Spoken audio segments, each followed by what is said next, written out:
ধৈর্য আবার তিন প্রকার। ইবাদতের বেলায় ধৈর্য, মুসিবতের বেলায় ধৈর্য, গুনাহের ক্ষেত্রে ধৈর্য।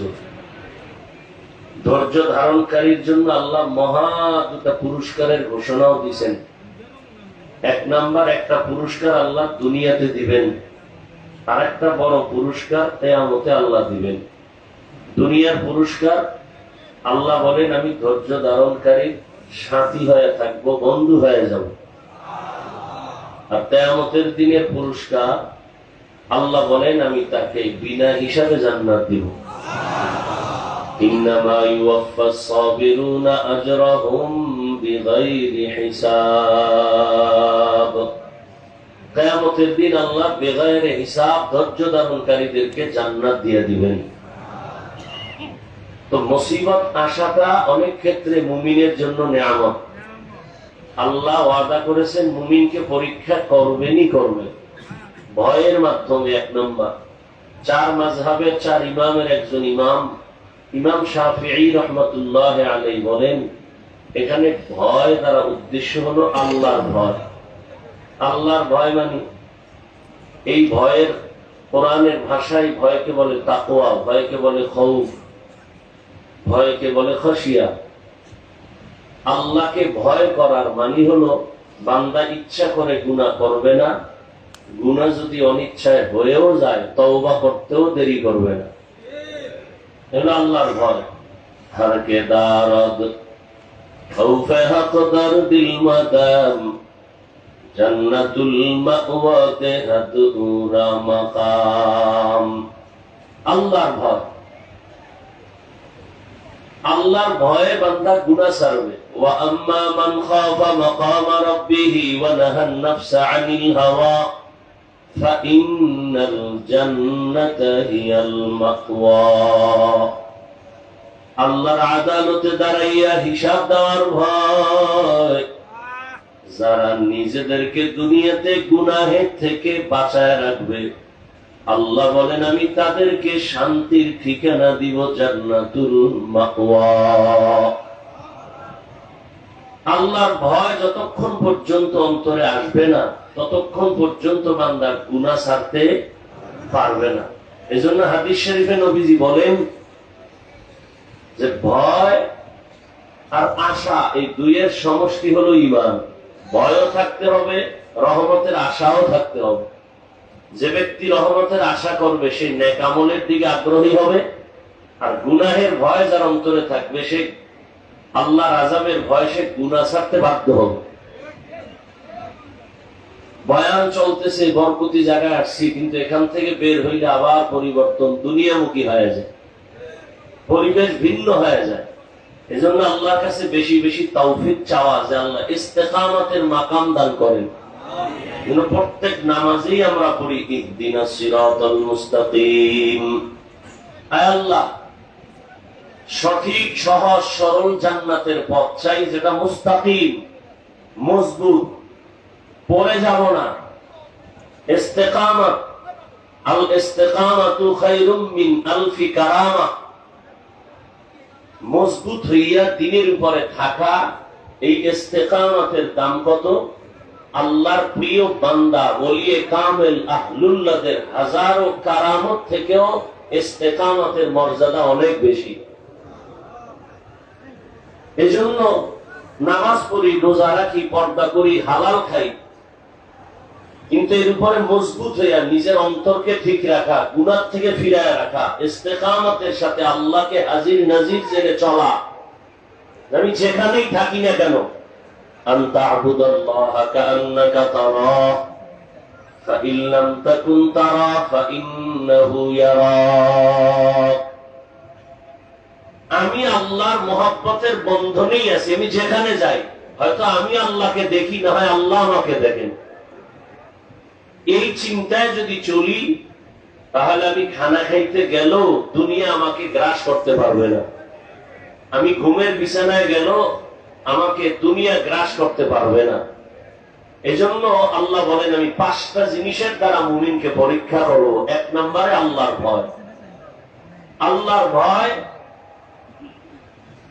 এর অর্থই হলো বান্দা গুনাহ থেকে নিজেকে বাঁচায় রাখবে। ক্বালান নবী সাল্লাল্লাহু আলাইহি ওয়া আলিহি ওয়াসাল্লাম ইত্তাকু ফিরাসাতাল মুমিন ইত্তাকিল মাহারিম তাকুন আ'বাদান নাস।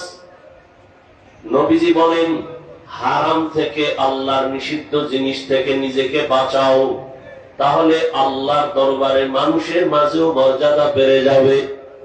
আল্লাহর এক বান্দি জীবন ভর ইবাদতে কাটাইলেন, স্বামী বেচারা অসুস্থ, এমন একটা মুহূর্ত চলে আসলো সন্তানগুলোর খানা দেওয়ার মতো কোনো ব্যবস্থা নাই। আল্লাহর বান্দি আশিকা আবেদা চোখের পানি ছেড়ে কাঁদতেছেন, কামাই রুজি করারও কোনো উপায় নাই, সন্তানগুলো ক্ষুধা তৃষ্ণায় কান্না করে, ওদিকে অন্তরও আল্লাহর ভয়, কোথায় যাব, বেপরদাও হওয়া যাবে না, হারাম খাওয়াও যাবে না।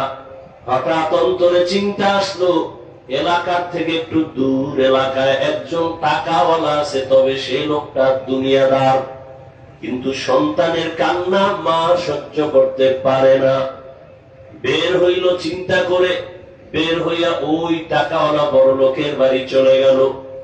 বড় লোকের বাড়ি যাইয়া আল্লাহর বান্দি আবেদা জাহেদা ডাক দিয়া কয়, ও আল্লাহর বান্দা, আমি জানি তুমি দুনিয়াদার, আমার সন্তানের চোখের পানি আর ক্ষুধা তৃষ্ণা সহ্য করতে না পেরে আমি তোমার দরবারে আছি, আমাকে কিছু টাকা তুমি ধার দাও, সুযোগ হলে আমি আস্তে আস্তে আমি দিব।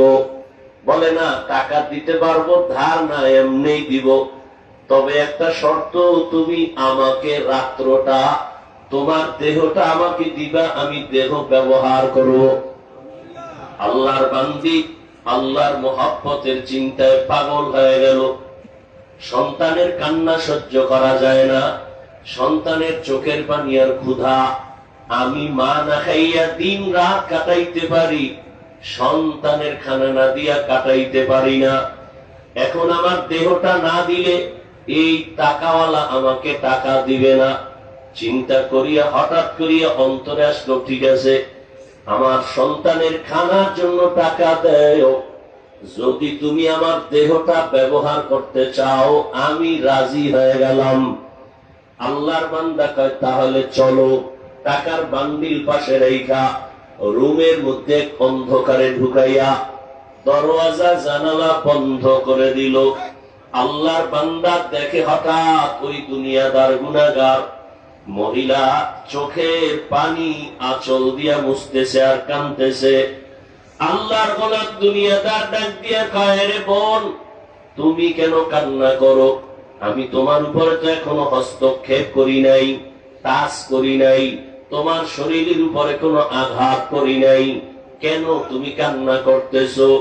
আল্লাহর বান্দি চোখের পানি ছেড়ে ডাক দিয়া কয়, ভাই, আমি আল্লাহর একজন প্রিয় বান্দি হতে চাই।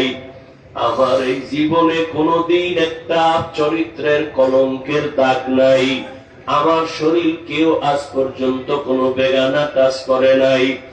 আজকে আমি কতটা বিপদে পড়িয়া ঠেকায় পড়িয়া আমার সন্তানের চোখের পানি আমি মা হইয়া সইতে পারি না, আমার সন্তানের ক্ষুধার তৃষ্ণায় পাগল হইয়া আমি তোমার দরবারে আসছি। আমি তাকায় দেখতেছি তুমি দরওয়াজা বন্ধ করেছো, তুমি জানালা বন্ধ করেছো, কিন্তু আমি তো যেই মালিকের গোলাম, ওই মালিকের চোখের নজর তো কোনো দরওয়াজা দিয়া বন্ধ করা যাবে না, ওই মালিকের ফাঁকি দেওয়ার কোনো সুযোগ নাই। দুনিয়ার মানুষ আলোতে দেখে, অন্ধকারে দেখে না, আর আমি এমন মাওলা পাকের গোলাম, আমি এমন আল্লাহর আশিক, ওই আল্লাহকে তো ফাঁকি দেওয়া কোনোভাবেই সম্ভব না। এই ভয়ে আমি কান্না করতেছি। আমি এত বছর আল্লাহর ইবাদত করি, জিকির আজকার করি, তেলাওয়াত করি, আল্লাহর আদালতে আমি কেমনে দাঁড়াবো? লজ্জায় আমি ভয় পায় কাঁদতেছি। এই মহিলার চোখের পানি ওই দুনিয়াদার গুনাহগারের অন্তরের মধ্যে একটা দাগ কাটলো। ওই গুনাহগারের হঠাৎ করিয়া দিলের মধ্যে কেমন যেন পরিবর্তন শুরু হয়ে গেল। ওই আল্লাহর বান্দা ডাক দিয়ে কয়, ও আল্লাহর বান্দি, তুমি মাত্র জীবনে একটা পুরুষের সামনে দাঁড়াইছো বেগানা এখনো তোমার শরীর টাচ করে নাই, এর মধ্যেই তুমি কান্না করতেছো আল্লাহর ভয় তোমার মধ্যে এত বেশি। তাহলে আমিও তো একটা মানুষ, আমি তো জীবনে কত মেয়ের গায়ে হাত লাগাইলাম, কত বেগানার সাথে অপকর্ম করলাম।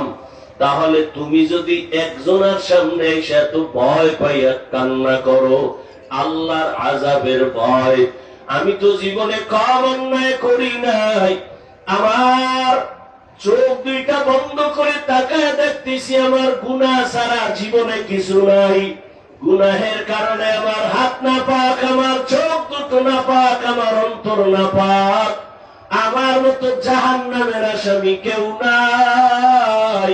তুমি যদি একটা বেগানার সামনে এসে কান্না করো আল্লাহর আযাবের ভয়, তাহলে তো আমার জীবনটা দিয়া গলায় রশি লাগায় কান্না করা উচিত। যাও যাও, টাকাগুলো নিয়ে সন্তানের খানার আয়োজন করো, আমি তোমার শরীরে আর কাজ করব না, যাও। আর আমার জন্য একটু দোয়া করিও, আল্লাহ যেন আমাকে মাফ করিয়া দেয়। কারণ তুমি যে আল্লাহর আযাবের ভয় কান্না করো, ওই আযাব না জানি কত ভয়ঙ্কর। শুনছি ওই আযাব, আল্লাহর আযাব বড় ভয়ঙ্কর। দুনিয়ার সূর্যের গরমই সহ্য করা যায় না, আল্লাহর আযাব তো আরো কঠিন। সূর্যটা মাথার উপরে আসবে, গুনাহগারের মাথার মগজগুলো টাস টাস করিয়া ফাটিয়া যাবে। ওই জাহান্নামের আযাব আমি কেমন করে সহ্য করব? ও আল্লাহর বান্দি, তুমি আমার জন্য দোয়া করিও, টাকাগুলো নিয়ে সন্তানের দাও, আমার কাছে আর ফেরত দেওয়া লাগবে না। আল্লাহর বান্দা তওবা খাঁটি অন্তরে করিয়া আল্লাহর ভয়ে গুনাহ মুক্ত জীবনে তৈরি হয়ে গেল। এখন থেকে আর জীবনে কোনো গুনাহই করবে না। কিছুদিনের মধ্যে আল্লাহর বান্দা হঠাৎ অসুস্থ হইয়া দুনিয়া থেকে বিদায় নিয়ে গেল। ওই সময়ের নিয়ম ছিল একটা, আল্লাহর কুদরত, দুনিয়ার কোন মানুষ মারা যাওয়ার পরে তার বাড়ির দরওয়াজায় একটা লেখা উঠতো, কে লিখতো কারো জানা নাই। ভালো আমল নিয়ে গেলে লেখা উঠতো লোকটা ভালো, আবার খারাপ মানুষ গুনাহগার মারা গেলে তখন তার বাড়ির গেটে লেখা থাকতো লোকটা বড় খারাপ। এই জিনাকার, এই জাহান্নামী বান্দা ইন্তেকাল হয়ে গেল। এলাকার সব মানুষগুলো বড় খুশি, এলাকার বড় জালেম, বড় গুনাহগার দুনিয়া থেকে চলে গেছে। কিন্তু দেখার জন্য সবাই দৌড়ায় বাড়ির গেটে লেখা থাকবে খারাপ ছিল কিনা। বাড়ির গেটে মানুষজন যখন এসে হাজির, দেখে লেখা আছে আরবিতে, কদ গফারাল্লাহু লিল কিফল, আল্লাহর বান্দার নাম কিফ। রহমতের নবী বলতেছেন হাদিসের ঘটনা, আল্লাহর নবী বলেন ওই বান্দার দরওয়াজায় লেখা কদ গফারাল্লাহ, আল্লাহ এই বান্দার জীবনের গুনাহগুলো মাফ করে দিয়েছে। মানুষগুলো আশ্চর্য হয়ে গেল, চিহ্নিত জাহান্নামী গুনাহগার দুশমন, এই বান্দাকে আল্লাহ কিভাবে মাফ করলেন, এই বান্দা কিভাবে ক্ষমা পাইল। সবাই তদন্ত শুরু করলো, এ তো ক্ষমার যোগ্য না, জীবন ভর গুনাহ করে কাটাইল। আল্লাহর বান্দারা তদন্ত করে ওই আবেদার নারীর খবর নিল। আল্লাহর বান্দির খবর পাইয়া সবাই আল্লাহর বান্দিকে ডাকলো, ডাক দিয়া কয় কি ব্যাপার? বলে হ্যাঁ, কথা সত্য, আমি নিরুপায় হইয়া টাকা ধারের জন্য আসছিলাম, আমাকে রুমের মধ্যে যখন ঢুকাইছি আমার সাথে অপকর্ম করবে, আমি আমার আল্লাহর আযাবের ভয় চোখের পানি ছেড়ে যখন কান্না শুরু করলাম, আমার চোখের পানি মনে হয় হেদায়েতের আলো জ্বালায় দিয়েছে। ও তখন আমার শরীর টাচ করে নাই, কান্না করিয়া জীবনের তরে বান্দা তওবা করেছে। আল্লাহ পাক বলেন, ও মুমিন, আমি দুনিয়াতে মুমিনদেরকে পরীক্ষা করার জন্য পাঠাইলাম। الذي خلق الموت والحياة ليبلوكم أيكم أحسن عملا وهو العزيز الغفور আল্লাহ পাক বলেন আমি আমলের পরীক্ষার জন্য পাঠাইলাম। আল্লাহ পাক রব্বুল আলামিন পাঁচটা জিনিসের দ্বারা পরীক্ষা নিবেন। এক নম্বরে ভয়, দুই নম্বরে ক্ষুধা। আল্লাহ পাক খানা না দিয়া ক্ষুধা তৃষ্ণা দিয়া পরীক্ষা নিবেন। স্বয়ং রহমতের নবী, যেই নবী দোয়া করলে উহুদ পাহাড় স্বর্ণ হয়ে যাইত, কিন্তু না, আমার মায়ার নবী জীবনে এত কষ্ট করেছেন, কোনদিন দোয়া করে নাই ধনী বানায় দাও। মায়ার নবী আর উল্টা দোয়া করেন, হে আল্লাহ আমাকে গরিবী হালাতে বাঁচাইয়ে, আমাকে গরিবী হালাতে মরণ দিয়েন, হাসরের ময়দানে গরিবদের সাথে হাসর করাইয়েন। নবী বলেন, ও গরিবেরা, বড় লোকের বাড়ি গাড়ি দেখে আফসোস করিও না, কিয়ামতের ময়দানে বড় টাকাওয়ালা বাড়িওয়ালা 500 বছর আগে গরিব আল্লাহর জান্নাতে চলে যাইবা। আল্লাহ পাক গরিবদেরকে, মুমিনদেরকে পছন্দ করে পরীক্ষা নিবেন। আল্লাহ ক্ষুধার মাধ্যমে পরীক্ষা নিবেন। রহমতের নবী যদি না খাইয়া পেটে পাথর বাঁধতে পারেন দিনের জন্য, একদিন আর 2 দিন না, নবীর আপন বংশের দুশমনেরা 3টা বছর শিয়াবে আবু তালিবের মধ্যে নবীকে গৃহবন্দী করে রাখিয়া নবীর খানা দেয় না, পানি দেয় না। মায়ার নবী গাছের পাতা চাবাইয়া চাবাইয়া খাইয়া পেটের ক্ষুধা নিবারণ করেছেন। আল্লাহ পাক বলেন, এইভাবে আমি পরীক্ষা করব 5টা জিনিসের মাধ্যমে। কামিয়াব হওয়ার জন্য একটা পুঁজি লাগবে, এই পুঁজির নাম হলো ধৈর্য। এই ধৈর্য অর্জন করার জন্য আফজুল্লাহ আল্লাহ ওয়ালাদের সোহবত, এজন্যই এখানে আসা। আল্লাহ রাব্বুল আলামিন সাবিরিনদের অন্তর্ভুক্ত করে সমস্ত পরীক্ষায় ঈমানের সাথে পাশ করার, কামিয়াব হওয়া তৌফিক আল্লাহ আমাকে আপনাদের সকলকে দান করুন, আমিন। ওয়া আখিরু দাওয়ানা আনিল হামদুলিল্লাহি রাব্বিল আলামিন।